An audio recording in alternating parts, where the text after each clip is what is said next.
Well, hello there, ladies and gentlemen. Welcome to tonight's episode. I'm your host, Tom. Welcome to Ludicrous Feed Live. Thanks for joining us. We monitor each week the state of Australia's EV adoption, both internally, where we compare the progress between states and territories, as well as externally by comparing ourselves with the rest of the world. Each week, we chat to special guests from the EV and renewable space. Hello, if you're watching this live tonight, feel free to leave a comment in the live chat, of course, if you're a channel subscriber.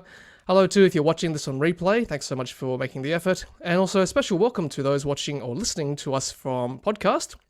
Yes, we'll be distributing the audio from each live stream from now on to your favorite podcast directory. All right, let's move on with the next slide. And yes, I want to welcome our regular guests, which are, of course, the one and only Riz, and also Rahul as well. Hello, gents, how are we? Going well, Tom. Hey, Rahul. Good to be here. Evening, gentlemen. I just posted a comment in YouTube saying it's 24 sleeps to Christmas. No. Really? Better get those advent calendars out, hey? It's certainly coming up very soon indeed. I want to also give a special shout out to our members watching tonight as well. Special shout out to those who are performance members. Riz, of course. Riz is always supporting us. We've got Scotty, Gaffer, Such Developments, Peter Cook, Paula Chappell, Viet Huang, and Scott McGregor. These are also some of our longest standing members as well. So thank you very much, everyone, for supporting the channel. Also want to thank our live stream partners as well, Jaua, Hansho, and EVSE. We've got respective coupon codes for those organizations, so make sure you check those out in the description below as well. And as always, we've got an accessory of the week. This week, I want to plug this one. Yes, this is one of my favorites, actually. This is a card tray for Tesla Model 3, Model Y. Yes, if you've got young kids and you ferry them around like we do for their various activities, then you'll know you'll spend a lot of time in your cars. And this is a great tray to put food on, to put your laptop on, device, to watch whatever you want. And it's very handy indeed. So check that out in the description below for Joy, and also the Tesla Tom coupon code as well. Check that out. All right, so tonight, coming up, we've got our interview with Mr. James Downs from EON Charge. I'm looking forward to that. Also, we're going to discuss new EV sales as always, and then DC charging news, followed by EV charging eye candy, and then following that with Tesla BYD, and other EV news as well, of course. All right, let's introduce our guest tonight, which is Mr. James Downs from EON Charge. Let's bring him on. Hey, James, nice of you to join us tonight. Hey, Tom, thanks for having me. Hey, you're more than welcome. Thanks for appearing tonight too. I'm looking forward to chatting with you. I guess in your own words, what exactly does EON Charge do in the industry? Well, pretty simply, we're an EV charging infrastructure installer, maintainer, jack of all trades. Everything to do with charging and below, getting things working, basically, installed and working. Fantastic. And we do appreciate what you do as well for us EV owners and drivers, putting chargers out there for us. James has also prepared a bit of a presentation for us as well. So yeah, strap yourselves in. Looking forward to hearing from James. So we've got our first slide here, James, which is this one here. Yeah, well, just I guess just to highlight, the power required for these chargers. There's a 50 kilowatt DC charger we put in down in regional Victoria. And that requires, like about 80 amps worth of current to run that. I don't know if you guys know what 80 amps is, if any electricians out there. I mean, that's basically a whole house. Actually, these days, houses are generally, wired up with 63 amps. So it's the whole house. So, it's a lot of power for a single charger. I guess that's one of the challenges we find is, where do you get this power from? Where do you get the feed from? So it's not as easy as people think. A lot of people think it's like, going and putting a PowerPoint in somewhere, That's not like that at all. There's a lot of work that goes into, and you'll see later on in the slides, actually installing and designing something like this. I think I'm having trouble hearing you there, Tom.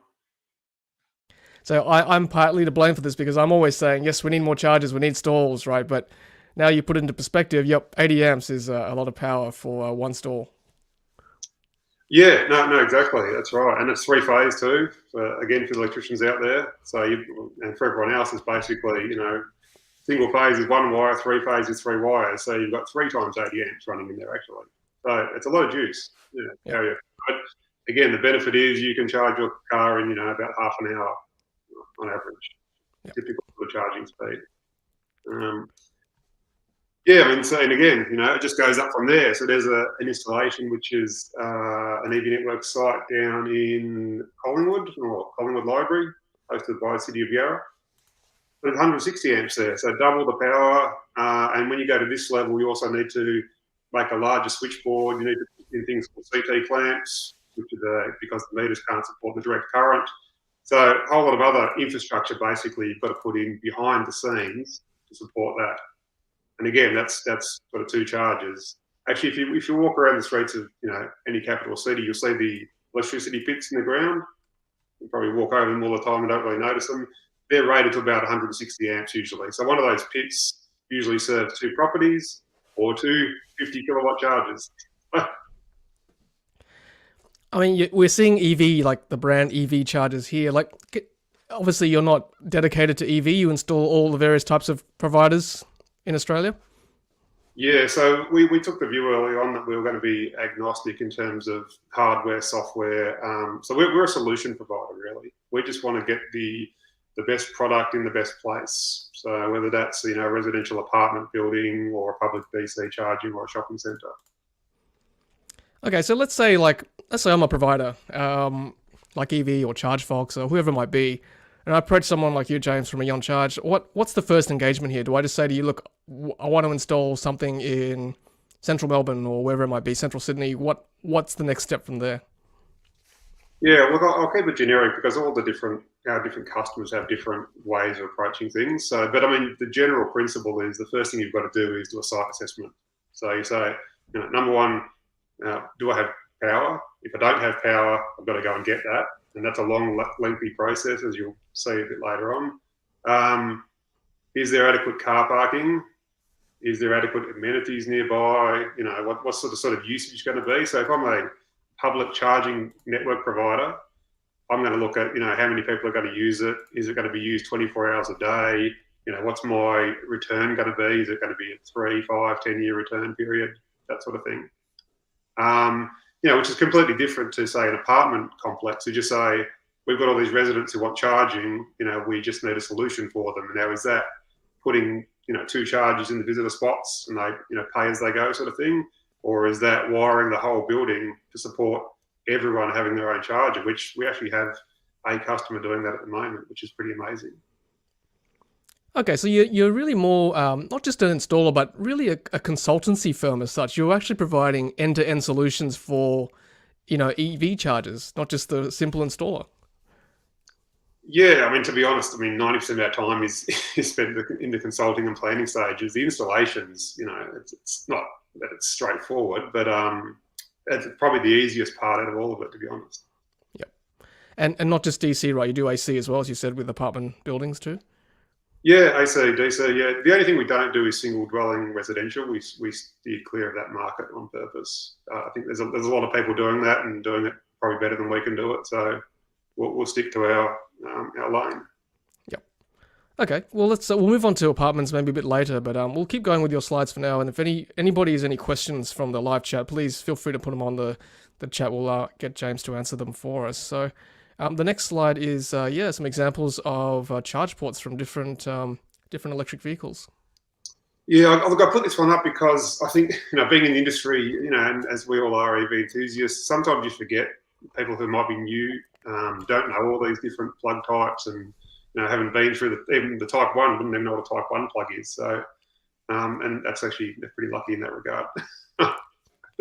But here, you can see on the right there, you've got the standard Tesla port, which is a CCS combined. So it's got the AC at the top and the DC at the bottom, as opposed to that picture of a PHEV car, which is a plug-in hybrid car. It's only got the AC connector. And that's one of the common things we get at our DC sites when someone comes up and says, "I can't plug my car in. How come I can't charge?" And it's because that car doesn't have DC charging. It's only got AC charging.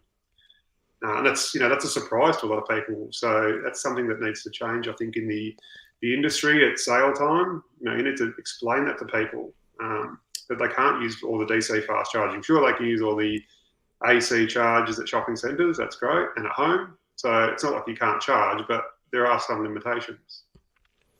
Yeah, and I'll just quickly plug one of my videos too I did recently on educating new owners on the different types of EV chargers, so I'll put that link below. But you're right, James, there's a lot of education that needs to be done for new owners, because I think CCS2 is becoming kind of the de facto standard, and I guess now's a good time to ask, like, we're seeing a lot of new chargers with a CHAdeMO and a CCS2 port, especially the ones that are government funded, like from Arena. Is that kind of a mandate from the government that needs to happen, that they need to have a CHAdeMO port? Yeah, 100%. Yeah, that's what they've all got. I mean, I think in the future, I think they will go. I mean, the good thing about a lot of these chargers, you can replace those CHAdeMOs with the CCS. So the slide before where there was 250 kilowatts, you might see one of those lose the CHAdeMO port, in a couple of years. You got that one there. Yep. So there's only one CHAdeMO port and 3 CCS2s. Those chargers there, the Tritium RTMs, they support concurrent charging as well. So there's only 2 bays there, so you only get to have 2 cars at once. But in theory, they could support 4 charging bays eventually. Yep. I mean, I'd personally like to see the ratio of CCS2 to CHAdeMO reflect the ratio of the types of EVs that have those ports. Like, I guess it bugs me a little bit to see half CHAdeMO, half CCS2 if the majority of cars in Australia are CCS2. Is there a mandate to be half and half, or is it just at least one port CHAdeMO? Yeah, I'd have to check the specs, but it definitely the early on requirements were, it had to support both. It was pretty blanket, so I think people just sort of took the easy route and said, we'll just do that. And at that time, a lot of the charging station manufacturers were making them that way anyway. Yeah, they've only started to change that quite recently. Yeah, I think I remember seeing someone posting on one of the social media sites one of the Tritium fast chargers with 2 CCS2 ports, and I guess that's encouraging. That's starting to change. Well, we actually did an install for a customer recently. It was a private site, so you won't see it in public, but they've got 3 dual CCS 75 kilowatt chargers, and they're a fleet customer. So what they've got is a whole bunch of AC chargers in their back under their solar car park, which is really good. And at the front, they've got a sort of a fast charging turnaround area where you've got people coming in. They might only be there for an hour or a meeting or something like that, or they come from the other side of town. They can charge up and then take off. So having that mix of DC and AC, I think is really important. Yeah, definitely. I think there should be some redundancy with AC ports, definitely. I'll just put a comment here from Greg, one of our members. I guess a little bit of a swipe at NRMA. NRMA did not really look. They just shoved them out in the back of car parks. I mean, I guess I think part of the installation process needs to be some consideration of amenities as well. Obviously, James, that's what you take care of as well in your consultancy. Yeah, look, I see the criticism, but I can also see it from the other side as well. You're juggling a lot of things. People say we want a charger right here. I mean, you go and look at the site, you realise that's 100 metres from the switchboard. That's going to add tens and tens of thousands of dollars to the cost of the project. Somebody who has a shop in that area doesn't want you to take that spot for whatever reason. There's a lot of compromise. Are you doing any of the new sort of petrol stations that are getting into the game, like Ampol or BP, or do they have their own in-house kind of installers? Yeah, generally they have their own in-house installers. I believe. Look, we're not doing any service station stuff, so I can't really comment on that. Yep. Fair enough. Okay, well, let's move on to the next slide here. Let's put this one on here. So, yeah, this is good. Some education around AC and DC. Yeah, well, just charging speed. Number one questions we get when we're installing chargers, public chargers, is how long does it take to charge and how much does it cost? I'll come back to that, the cost one, a bit later. But yeah, charging speed, it's so dependent on so many variables. I mean, it's the state of charge of your battery, the temperature outside. Are there any load management systems throttling things down? How fast can the charger go at maximum? What speed can your car go at maximum as well? So you'll see a lot of these 350 kilowatt rated chargers out there. If you go and turn up in your Hyundai Kona, it'll max out at 75 kilowatts, no matter how fast the charger is. And then you got, obviously the Teslas are different. Maybe get a Model 3 will do 250 on a good day. But also something people don't think about, the Tesla stalls, they've got just a stall there with the connectors. the actual power units behind that, and each power unit serves 2 stalls. So if you're charging away happily and someone comes in and plugs in next to you, guess what? They're going to take half the power. So Yep, that's true. That's also true for the other charging types too, right? Like tritium or ABB. They sort of share power too.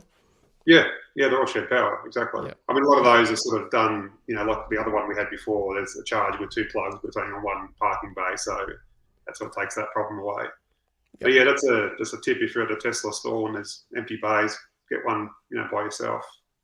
Yep. Now this is a good point you make, James. Like charging speed is, I think people need to know this. It's actually limited by the weakest link in the chain, whether it's the car charging speed or the power supply or the charging, capabilities. So, yeah, well, I try and sort of drum that as well into new owners. Yeah, and I think one of the biggest misconceptions is there on the AC front. People say, I'm going to put a 22 kilowatt charger in. It's the best charger I can get.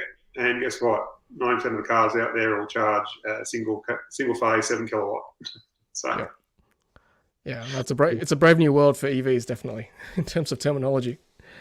I'll just put this comment here from James. Sorry, not from James, from Charles Gregory. It says, I think a lot of the governments who are co-funding are conscious of being seen to support all EV owners.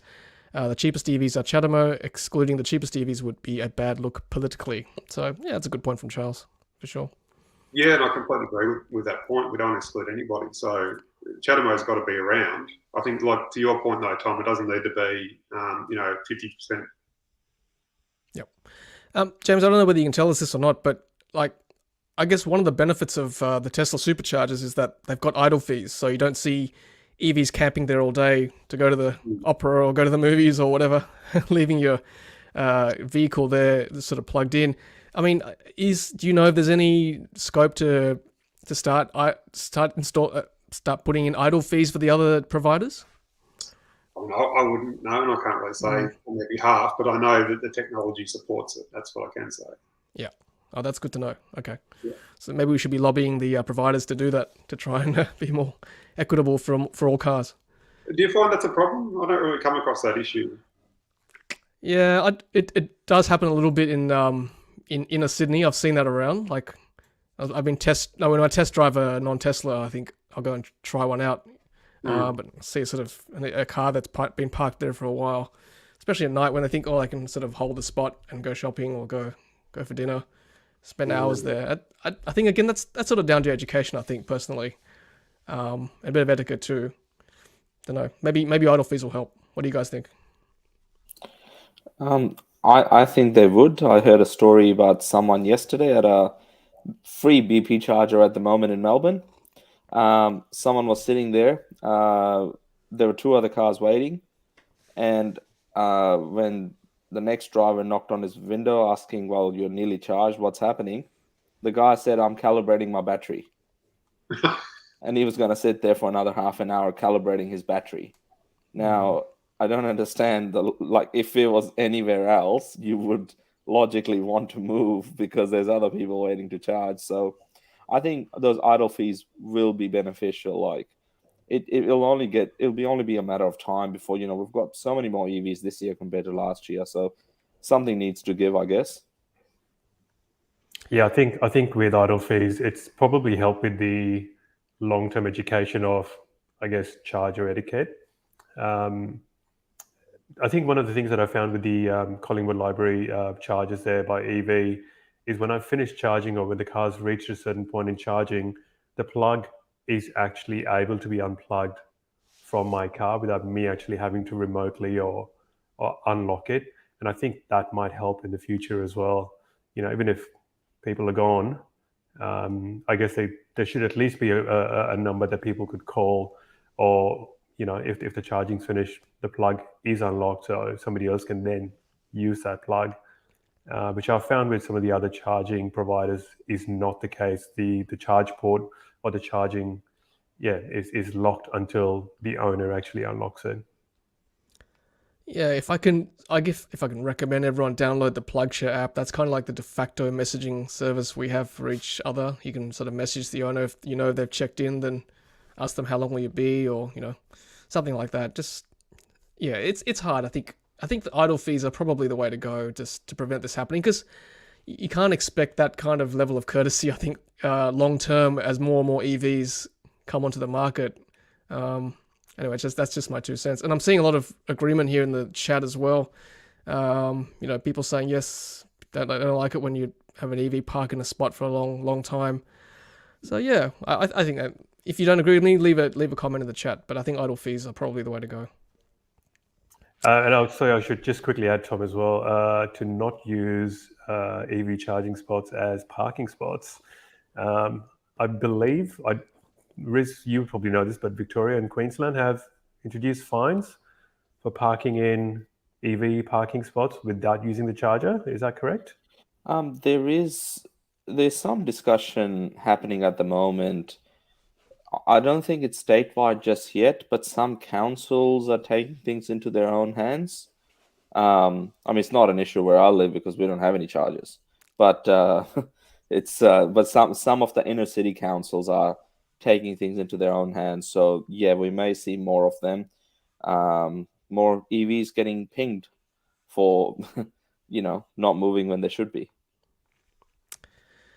James, question for you from Greg, actually. There is lots of wild rumors that our grid cannot handle a lot of EV charging in the future. How good, bad, underprepared are the power wholesalers? Do we have decent capacity now? It's a pretty big question. I think there's a lot of FUD around that, to be honest. I mean, sure that the grid is wasn't designed with EVs in mind, and it also wasn't designed with a lot of renewable source generation either. But having said that, I don't think the speed at which we're moving, I don't think that's a problem. And there's a lot of things being done in the industry at government level to address these things. I really don't think it's going to be a problem.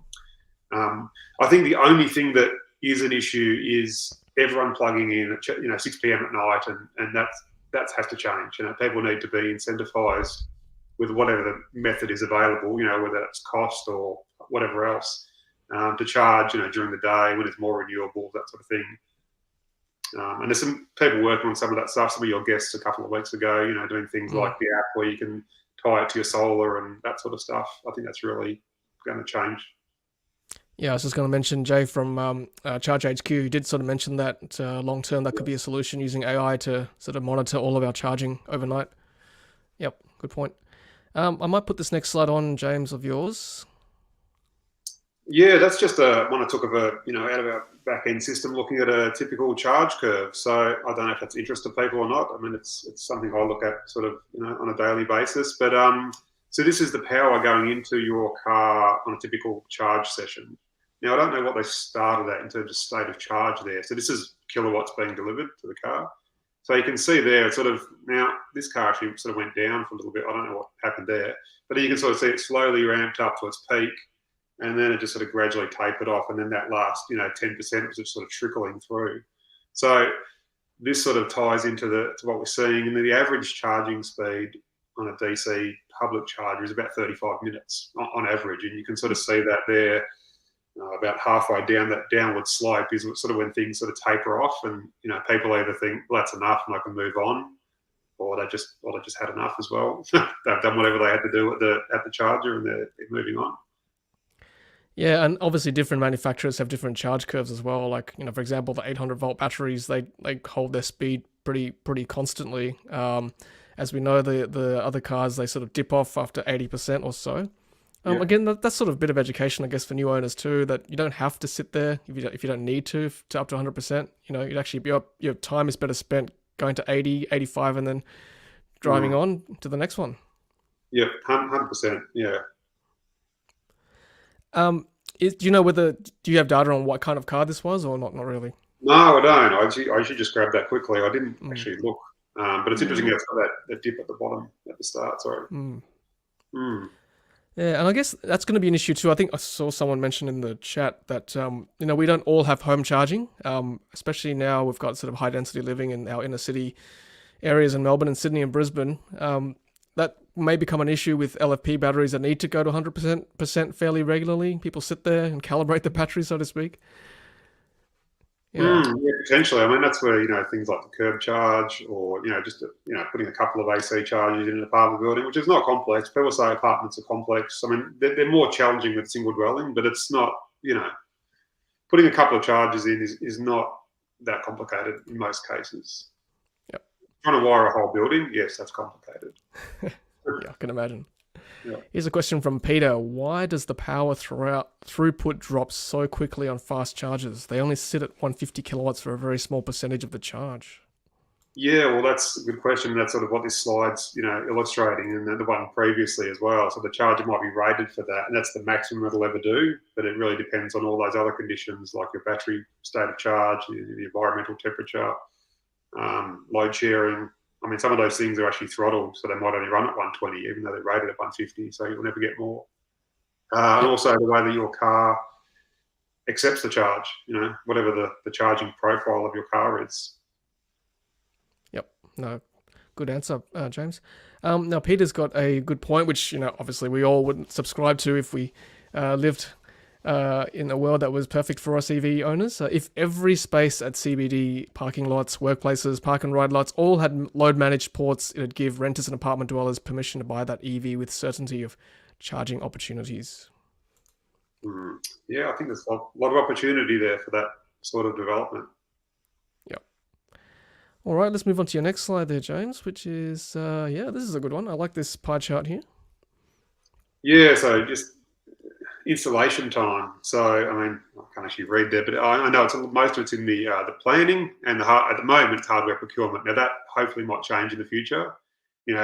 As you may know, there's a long lead times on, especially DC chargers at the moment, mainly due to global supply constraints and things like that. But so that's our biggest thing. So, planning and actually procuring the hardware. The rest of it's, only like a third of the time to actually do the install, commissioning, testing, get it all up and running. Yeah. So I think, as you mentioned before, Tom, a lot of the time is spent on the planning side, the consultative type of approach. Do you have much to do with the maintenance as well, James, after they're installed? Yep. Yeah, we do. So we have maintenance contracts in place, and that's another key. And it's something that I think a lot of people sort of gloss over when they're doing tenders and things and getting grants to put chargers in. They focus on just the cost of the charger and not all the ongoing stuff. Yeah. So look, it's like any piece of equipment, electrical equipment, it needs to be maintained to make sure it's going to continue working. And also just anecdotally as well, I think things that are maintained, especially in the public domain, if things look like they've been, cleaned and looked after and, sort of tidied up, I think people generally treat them better as well. Yeah, I guess my question also with maintenance is, okay, let's just sort of compare the different providers without naming them.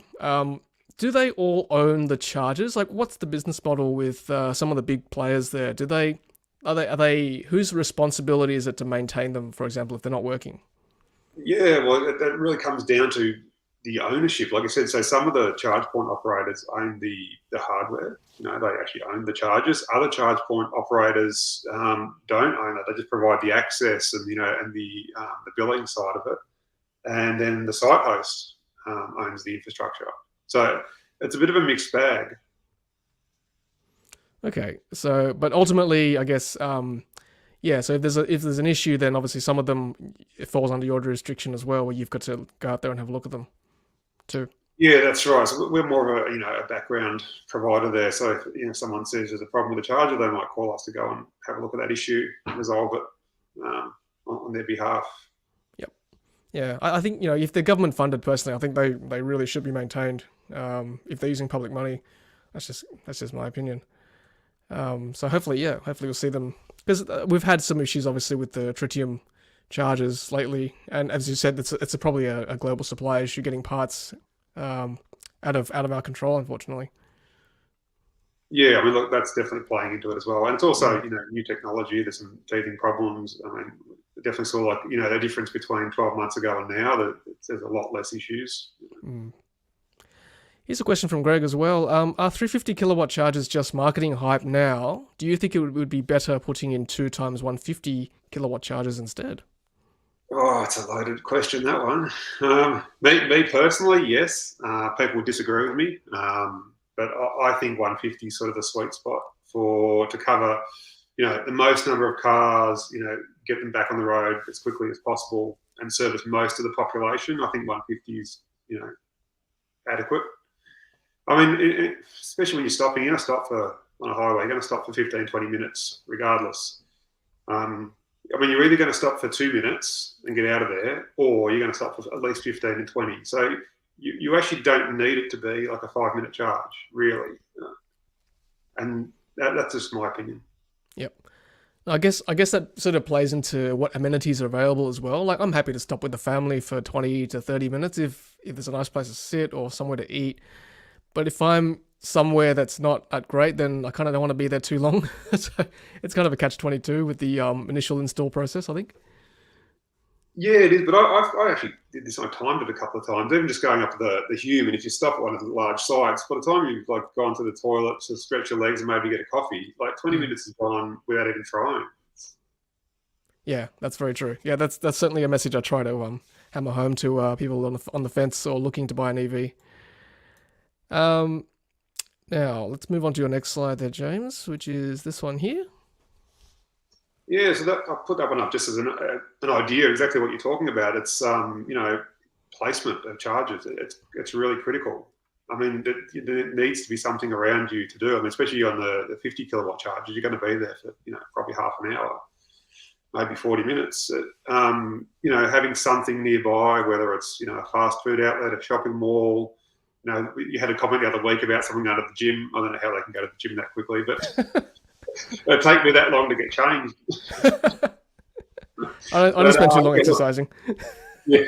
But I think just putting them where there's nothing at all, that's just not going to work. It's not like a petrol station where you can just come in and get out. You need something around you. Yeah. I'm not sure whether you can talk about this, but have you received any tenders from any large fast food chains recently? No. Okay. So just on that one there, James, is that Vermont? That is, yes. Because apparently, if you charge there, you get free chips from the Red Rooster. This is legit. Yeah, I'm not sure if they're still doing it, but you definitely were. Yeah. No chip shortage there. Haha. Rahul, you got a question for James? Yeah, just out of curiosity, James, I was going to ask, can you give us an example, one of each, of a difficult site install, but that you guys were really happy with the end result, and also like an example of a install that has been surprisingly popular with EV owners, top of your head? Yeah, sure. Well, this one's actually been pretty popular from what I can tell, and it was also a challenging one. So it's probably both in one answer there. Yeah, this one had just some complexities around getting the power to the site, and actually Red Rooster was actually very accommodating in that process. We had to obviously upgrade the switchboard, which is a shared switchboard, and they had to take an outage to do that, and we made sure we minimised that to a couple of hours late at night, but when they were shut down. But yeah, that was a challenging build. There's a lot of underground work that happened on that one that is invisible to everybody else. There's a big, large horizontal bore in that one to get the cabling through. But it's also been a pretty successful site from what I can tell. We've seen a lot of interesting things. I think probably the most, probably the funniest story is one we're doing in regional Victoria, and we were there actually with the crane truck, and we had the machine lowering it down onto the ground, and there was a guy sitting in his Model 3 waiting to be the first to charge. Jeez. So he sat in the car park for hours while we installed it and commissioned it, and he wanted to be the first one. Wow, that's commitment right there. Yeah. His name wasn't Riz Akhtar, was it, by any chance? No.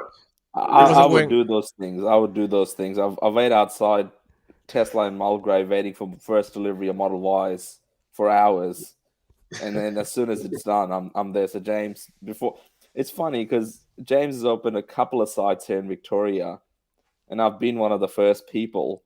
Not because I was waiting there and camping overnight, but just going out there and just testing it. It's been pretty cool. Hastings, Sorrento, Stud Park, a couple of them. So yeah, all sites work every time I get there. It's just when I leave. Oh no, it's all good.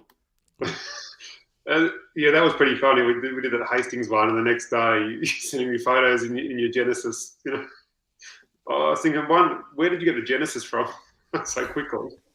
Well, Genesis in Melbourne didn't see one missing, so I returned it as quickly as I got it. Yeah, Riz is a bit of a charging groupie. Speaking of exercising, there's some funny comments here from the chat. Charles Gregory, just run away from the charger for 10 minutes and then turn around, run for another 10 minutes back. So there you go, get your exercise there. Peter V, charge and exercise. Yep, absolutely. Here's a good one from Greg again. Thanks, Greg, for your questions. Any info why the Great Ocean Road in Victoria is so lacking in DC fast chargers? It's probably the second most popular drive in Victoria and there is nothing. James? I have asked that question many times, and we've been in contact with a lot of people down there, and there's a lot of people who want charging down there, so it's not for lack of trying. There are some complexities, I know, with installing chargers or anything actually in Crown land, any type of infrastructure within 200 metres of the foreshore. There's some legislation around that which holds up some sites. But yeah, no, it's a good question. I don't know to this day why there isn't at least a couple of chargers in the major cities on that road. Yeah, I mean, the alternative, I guess, is to put AC chargers in accommodation, like down in Apollo Bay, I guess. It's one good spot to stop overnight if you're visiting. Yeah, but it'd be good to get some fast chargers on that route. Beautiful drive. All right. Yeah, Peter V, good point here. If there were more slow chargers available, you could shop and charge, gym and charge, and do it through the day to take advantage of renewables in the day. That's a very good point. There should be lots of them in lots of places. James, I was going to ask you too, a lot of these chargers you put in, are they run on renewables or sort of, do you have stats on that? Yeah, I mean, it's not up to us necessarily, but it's, that they are definitely, yeah. So whether that's, renewable credits or whatever it is, yeah. Yep, cool, that's good to see. Let's look at this one here. This is a good slide from the AEVA for charge port locations. Yeah, so thanks to AEVA for putting that. That's on their public website. This is just another thing about site design. People, you see stuff on PlugShare, so, why did you put the charger this way? My car doesn't work. And this is exactly the reason. You look at that and you just can't please everybody. So you just got to go with what's going to please the most people most of the time and just try and do the best you can. I mean, the chargers have the ones with the cable management have a sort of, 5-6 metre reach, which is pretty good. Most people can get the plug connected in some fashion, even if it's not, probably ideal, but they can at least charge. Yep. I mean, is there the longer the cable, is there a problem with the speed that you get, or not really? No. Okay. This is Charles Gregory's picture too. That's a nice diagram. Sure is, Charles. Thanks for that. Appreciate it. Yeah, it's a great point. Like, the charge ports are everywhere around the car, so you just can't please. And this will be a problem too with superchargers being open to the public very soon, because, I mean, unless you can find an extension somewhere, it's going to affect a lot of the non-Tesla vehicles with the different charge ports. Oh, completely. Sometimes I even find they're too short for Tesla. Like, it's just, sometimes it's weird. You just think, I must have to park really close to get that to work.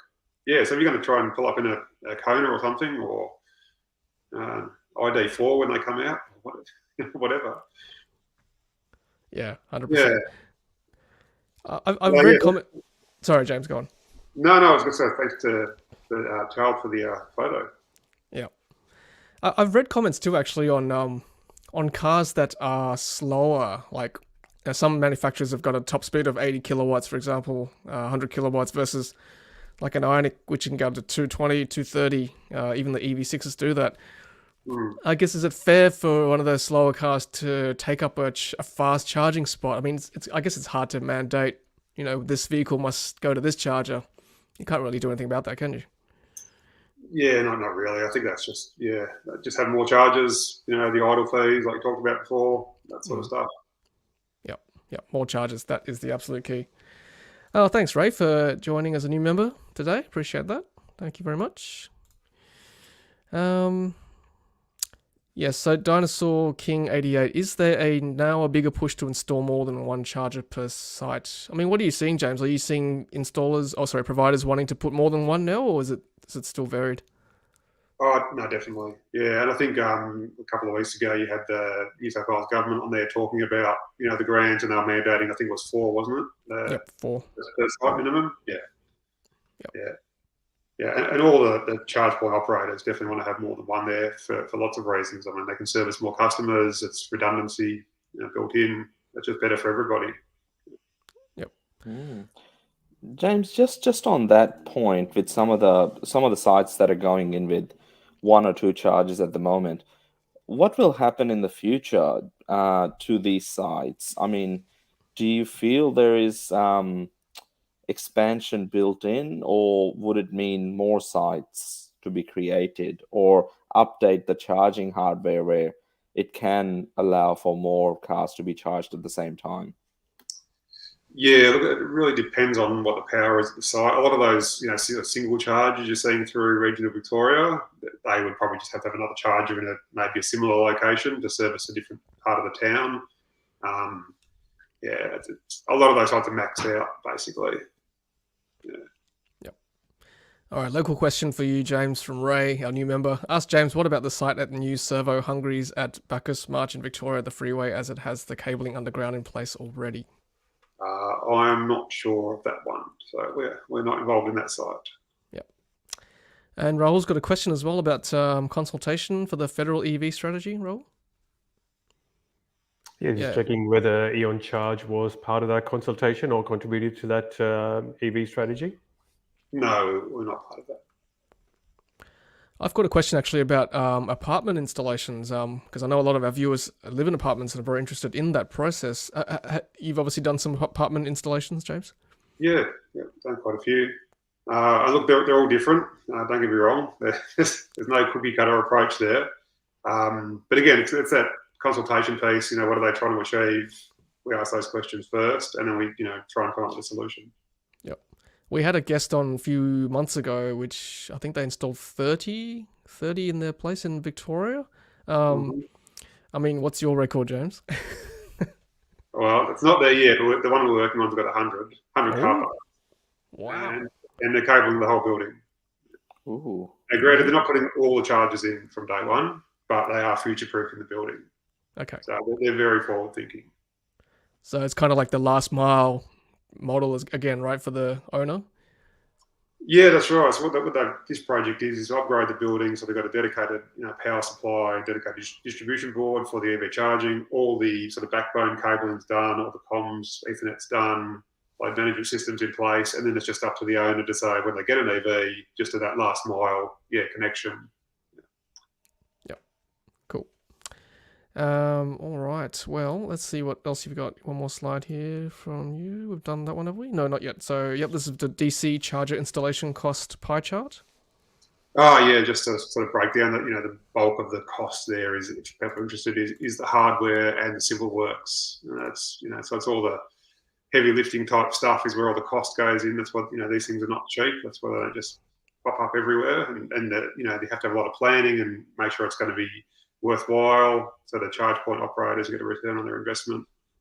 Yeah, so there's quite a bit of capital outlay to build a charging network. Yep. No, this what you've done tonight is really, for me personally anyway, I appreciate what you're doing. Educating us on what goes on behind the scenes in a charger. There's a lot more than we think about for sure. So thank you. Here's another slide for another DC charger here. Yeah, that's another DC. So again, it's just sort of, I got that from Plugshare. I don't know if you can read that comment down the bottom there. It says very convenient location right behind Woolies. Hope more chargers like this will be available soon. Of course, they will be great if they are free from March 19, 2022. Yeah, so the location, yes. The free, no. So I think that's one big thing to point out. That I think the days of free charging are generally over now. Yeah, the early adopter phase is definitely over. I think we've all milk that as much as we can now. Being early adopters, it's just not going to go mainstream. Having free charging and that's a pretty cool site there. what we can't see in this picture is about a minute's walk from a main beach in Melbourne, at Chelsea Beach. I did stalk this charger for many months. So there was fencing around it. I was knocking on council's door. Nothing happened. When it did open, Tesla Owners Club of Australia, we organized an event, and there's a cafe just probably 50 meters to the right of that photo. And then about another 150 meters to the left is the beach. So it is an awesome spot. And yeah, we need more sites like this. And agree, James, everything needs to be paid. If it's free, people don't appreciate it. Yeah, no, you're right, Riz. That photo doesn't really give it justice, because that's the Woolies just there, and then the cafe and the beach, and there's a whole bunch of other shops just, a minute walk away as well. Yeah, it's definitely got to be paid. I agree with all of you, gentlemen. If you can't have people camping there all day as well, if it's gonna be free, so a bad idea. And Charles agrees with me. Free charging is a terrible idea. Even most EV owners think this. It encourages bad habits. Definitely. Yeah, couldn't agree more, Charles. Yep. Yeah. And this is a screenshot of some apps you recommend, James? What's that? Well, it's not ones that I recommend. I just got this off LinkedIn today, actually. So, who was it? Philip Chalco? I don't know Philip really, but I just saw this come up in the feed, and I thought that was really interesting. So he's obviously Australian-based, and he's got all the different apps that he's got on his phone to deal with all the different networks, and it just sort of made me think about what the future is going to look like. Are we going to go down the path of network roaming like they are starting to do in Europe? Well, they've been doing it for a while. Network roaming, plug and charge, for those who don't know, that's the ability for the car to basically authenticate with the charger. So you don't have to use an app, don't have to use an RFID card, you just have to have an account with the charging provider. The way Tesla does it, basically, they've implemented a proprietary implementation of that ISO 15118 standard. But I mean, that is technically possible, would take some agreement between all the network providers. It probably, to be honest, it probably won't happen until there's some sort of mandate from the government to regulate that, I would say. But I don't know, what are your thoughts on that? Do you think it's something that's required, or do you think it's okay to have multiple apps and people can choose their favourite network? Yeah, I think personally, hearing what's on the ground, like, people don't like having multiple apps on their phone, and it is a hassle having to open one up for each different provider. I know the New South Wales government guys we had on recently said that they are asking for the chargers to be credit card ready as well. I think that's certainly a step ahead of using a different app each time. I mean, these chargers have got that ability, right, James? They can use credit card swipe to start. A lot of them have them built in, but actually there's quite a bit to actually get them configured and tied into the back end, and there's some extra cost to that as well. So they're not always implemented that way. Yeah, I think that's, if it's not networked, then I think that's probably at least one step ahead using credit cards, personally. Riz, you were going to say something? Yeah, just in the UK, there's one startup I know. It's called Bonnet, and they're aggregating a lot of different charging networks, all going through Bonnet's app. So that those, whatever it is, 12, 16 charging apps, all in one. But once again, as James said, there's a level of agreement. If in Australia, ChargeFox and EV aren't all of a sudden going to say, well, okay, Bonnet, you can take everything that we've got. But I think how those type of one app for all succeed is by giving end users, us as EV owners, an awesome experience. So if we can start to see that and use the app, then there's an incentive for suppliers to be on there as well, because people are using it, and people don't want to use, as an example, like a ChargeFox app for, and they may want to just use Bonnet because it offers such good experience. All the payments are all organized. You can see all your charge sessions, and it's somewhat cheaper. Then there's probably a reason to do it. So one app could be the answer, but everyone needs to be on board. And I don't think with someone like, Ampol and AGL and all of these guys, they're big enough and they will just say no.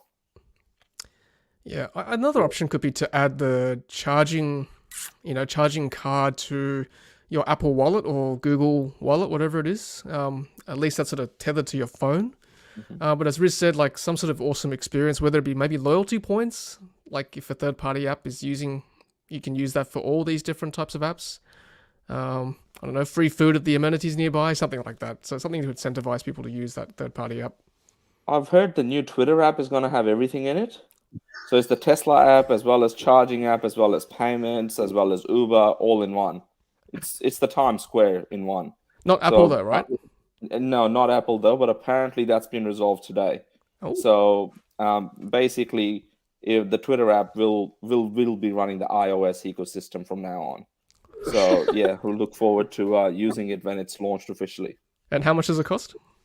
$8, I think. $8. That's right. I knew there was a figure like that. Or an annual subscription of $420. $0.69.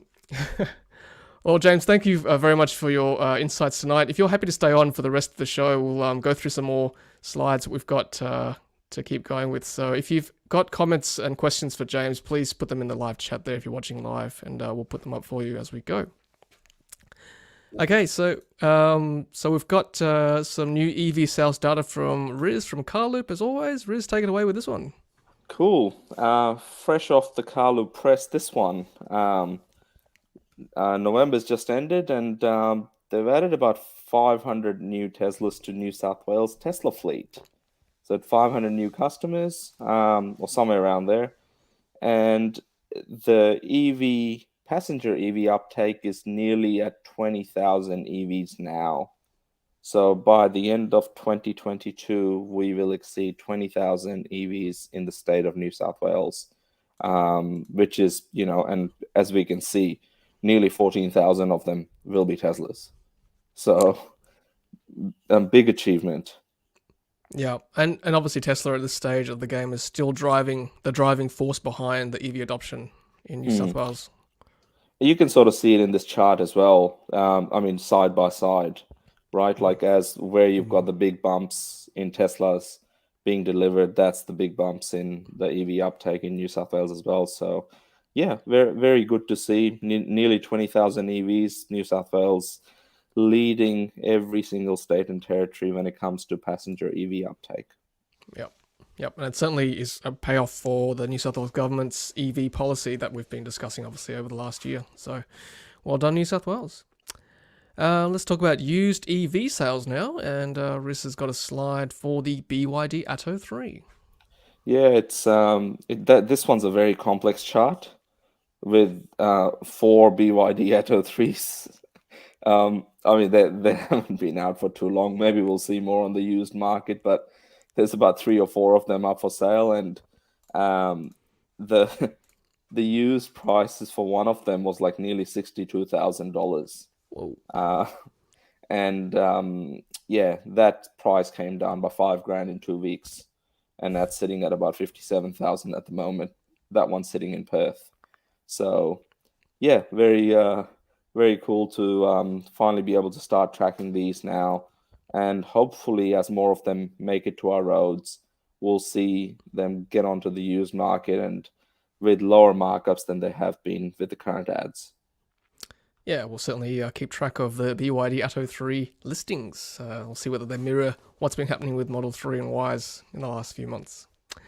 Let's have a look at news for government incentives in Australia. Of course, the big news this week was that the federal EV discount has finally been passed, which means that if you are entitled to a novated lease through your employer, then you may get a bit of a discount with your new electric vehicle. And would certainly make a lot more sense to get an EV rather than an ICE car, because you've got to pay that FBT, which your employer will pass on to you. Again, I've got a video out which sort of explains that. I'll put that in the link below. Riz and I had fun explaining that the other day, so check that one out. And some EV charging eye candy here. So I think James, maybe you can get some ideas from these shots from overseas. So here's the first one from Germany. Yep. I do like the colors actually. And look, I can see they're right next to the Tesla ones too. And well signed on the ground as well. And then this one is from France, Callista Energy. Look at that one. The spot number 3 is a accessible spot as well. So there you go. EV charging and a disabled spot. Yeah, that's actually a big consideration, Tom. A lot of the sites we're doing at the moment. That's definitely a thing that's being thought about a lot. It's not always possible to implement that, but yeah, it is on the roadmap. Yep. And James, I was going to ask too about moving forward. We saw obviously with last week the electric Ute was released by LDV. People Mover was released. The big vans are coming. I mean, do they have to take that into consideration as well when installing charging spots for those larger vehicles with maybe even trailers in the back? Yeah, well, it's something you see a few comments on PlugShare at the moment. Like on those sites, if you're pulling a trailer, you can't really pull through, so it is inconvenient for them, or might even be impossible without unhitching the trailer. But yeah, it's something we have to take into account. Also, trucks, buses, different sort of arrangements. Yeah, that's right. Buses too. That's right. Now let's. This is another location from Chile. ABB E-Mobility. I assume that's a solar paneled canopy. Here's a question from James. For James from Ray. Have you done any solar canopy battery and charging site installations yet? We have not, but we would love to. I was actually looking at some today online, an Australian company. I thought that looks pretty good actually. We'd like to partner up with them. Yeah, that'd be good to see. Here's one from Norway. I like these ones. They look like almost like a sink, like a kitchen sink. The U-shaped sort of spring-loaded ones. Oh, that'll be the Ken Powers, isn't it? Yep. Yeah. So we should see some. I think they're going to the EV, the WA charging network in Perth, Western Australia. Yeah, I think I saw news that was starting today, wasn't it, or yesterday? Yeah, they started to roll out, and I think the majority of them are going to have those Ken Powers and some tritiums as well. It's a good question from Peter V. Actually, more of a rhetorical one. Does that mean the spot can't be used if you don't have a disability permit, or is it a priority for disabled drivers? Good question. Don't know. Yeah, I don't know. I mean, I think that just should be designed so they're wide enough for anybody, basically. It doesn't have to be a designated, disabled charging spot, I don't think. I guess maybe one day when there's wider adoption, when everyone's driving an EV, I suppose you can have that legislation. This one is from France, Fastnet France. We've seen a few of these sort of canopy type with solar panels. They look pretty cool. Yep. What sort of chargers are they, Tom? What's that, sorry? What sort of chargers are they? Ooh. I think hyperchargers, these ones, they've got like a slightly angled roof. There was, I think Charles knows this as well. The Ampol sites were either supposed to be these ones or the ABBs, but they've gone with the ABBs. But in Europe, it seems these are sort of the go-to chargers at the moment. Okay. Now, this one's really interesting, this next series of pics. So this was supplied by Riz, I believe. This is a battery swap station. This is, I believe, in Germany, getting ready for NIO's launch. Obviously, I didn't put my runners on and go all the way there to take these photos for everyone, but that's the goal. So that's NIO's battery swap station in Germany, and they're rolling more and more of these out in Europe. They look pretty cool. I think it's about 7 minutes to do a full swap from an empty battery to a full one. Good to see NIO starting to expand in Europe and hopefully Australia in the coming years too. Yeah, I think we said Riz during our show that 25 now in China that they're rolling out to start with. More to come. So they've got, I think, 1,250 in China at the moment, but there's way more that they're rolling out in China, but also in Europe now as well. So really cool to see. And how cool does that car look? Yeah, sleek. I wonder whether there'll be like a 2-tier system where if you want speed and the battery swap, you pay a bit more, or if you're happy to wait 25 minutes, you can charge. I guess my concern with battery swapping is that you don't know what battery you're going to get. Like, is it the same quality in terms of degradation, or I don't know how they can regulate that. I think that ends up with NIO themselves. So I believe that the consumer doesn't really own the battery. So it's sort of like the gas bottles, right? Like you don't really own the bottle as such. You just swap it out when you can, or maybe you pay for it in the beginning. But yeah, with battery swap, what I understand is sort of just swapping it and not really owning the battery. So it's not your responsibility as to what happens with the battery. It's up to NEO to ensure that they maintain it up to the standard. And if it's not a very good battery, then they need to basically swap it out of the network. Yeah, Maybe I guess that's the way it works. that takes the question of how long is this battery going to last out of the equation, right? It's not yours, so less stress. Good point. All right, let's move on to Spotted. So what did we see this week on Sydney's roads? We saw a BYD Dolphin in camo driving around Western Sydney. So this was a good spot by one of our viewers who tagged me, Lachlan Smith. Thank you, Lachlan. So yeah, I mean, I think there's been one in the BYD showroom for a while, but good to see it being tested on the roads though as well. That one in the showroom's gone back to China, from what I understand. Oh, It swam back, so that's I think it's this one's obviously swam the other way and come back to visit us. I do like the BYD's marine theme. Got the seal, we got the dolphin. I think I saw the seagull today too, which is a sodium ion one. So we'll Seagull, explore yeah. that one. Yeah. All right, let's move on to events coming up. Of course, the Fully Charged Live in March. Check out the coupon code there for 10% off tickets. Yes, the Ludicrous Feed will be there with the stall, so come and say hello if you're going to be around. And let's whip through some Tesla news as well. So, of course, full self-driving beta dropped to North American owners with that option in their car. So, great milestone for the Tesla Autopilot team. We've got the Tesla Semi event coming up. Well, 1st of December, which is their time, I assume tomorrow our time. So, yeah, check that out if you are home or somewhere watching that. We've got a new Tesla mobile app available as well in North America, and you can, I think there's live Sentry mode for the in-car camera too. That'll be a bit freaky. Seeing what's happening inside. And you can also see the notes as well, the release notes from within the app too. It's good. Tesla is officially launching in Thailand. Darren Young tweeted that. Darren's our guest for next week, so thank you, Darren. Good to see Tesla expanding in other markets. And we've got, look at this. This is the Midnight Silver, I believe, from Berlin. Quicksilver? Sorry, Quicksilver. My apologies. Yeah, that's a nice looking color. Look at that one. Next to the whites. Yep. And finally, Tesla news. South Korea is readying itself to attract another Tesla Gigafactory in North Asia, in Korea. So, yep. Good to see there. All right, let's look at BYD news now. So we've got, BYD overtaking Tesla for new energy vehicle registrations in China, or insurance registrations anyway. I saw a tweet today about Tesla's market share dwindling. Interesting times ahead. So there's a slide there of Chinese market. BYD is certainly outperforming there. Some other news from around the world. So the Radar, the first known Chinese electric pickup, has been unveiled.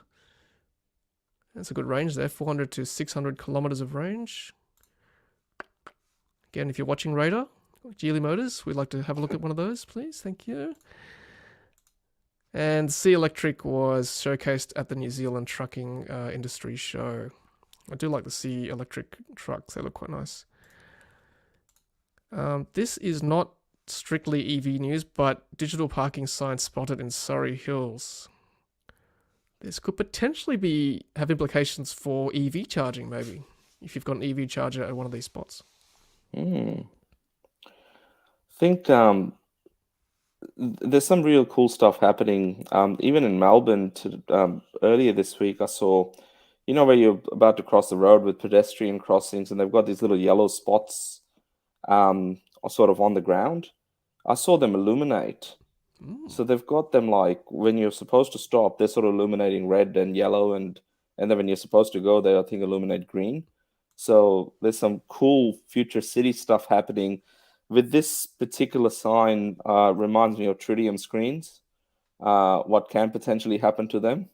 So, but it's good to try this sort of stuff, and I think it would be cool where they do need to allow for EV charging and other things in similar areas. Yeah, I mean, like, Woolies now, they've got digital price ticketing, so yeah, I think it makes sense. They can change the parking spot, times while you're parked in the spot and give you a fine. No, I'm being cynical. And yeah, finally, Toyota Watch. We've got one article today, so here we go. Toyota Europe and Japan have opened a joint investigation after tests carried out by Scandinavian journalists showed Toyota's all-wheel drive BZ4X EV only traveled 134 miles. That's 47% below Toyota's claimed WLTP range. Sorry, Toyota. Got to try a bit harder, unfortunately. All right, well, sorry, Riz, go on. I'm just going to say, oh, what a feeling. Thank you, Riz. Indeed.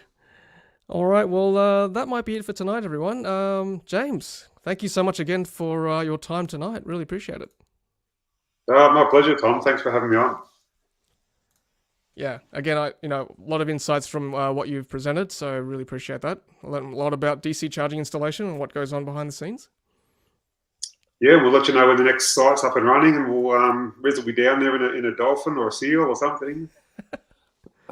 I'll be camping the night before. EV chargers are Riz's concert tickets. That's it. Yeah, thank you to Riz and Rahul, as always. Thank you, gentlemen. Thanks, Tom. Thanks, James. And thanks, Rahul. It's good to be on. Lovely. James, thanks so much. Great to make the acquaintance. And yeah, keep us posted with EON Charge future sites.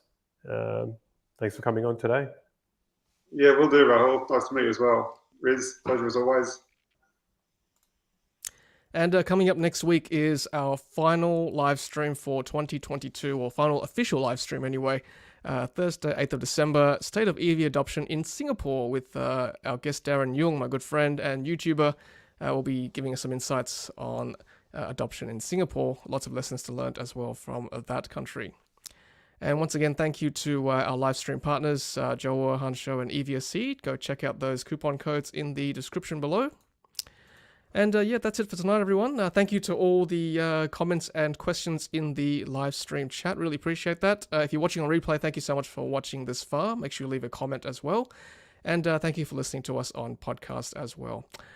All right, gentlemen. Riz, Rahul, James, thank you for your time as always. And to everyone else, thank you. And we shall see you next week on Ludicrous Feed Live. Take care, everyone. And as always, happy charging.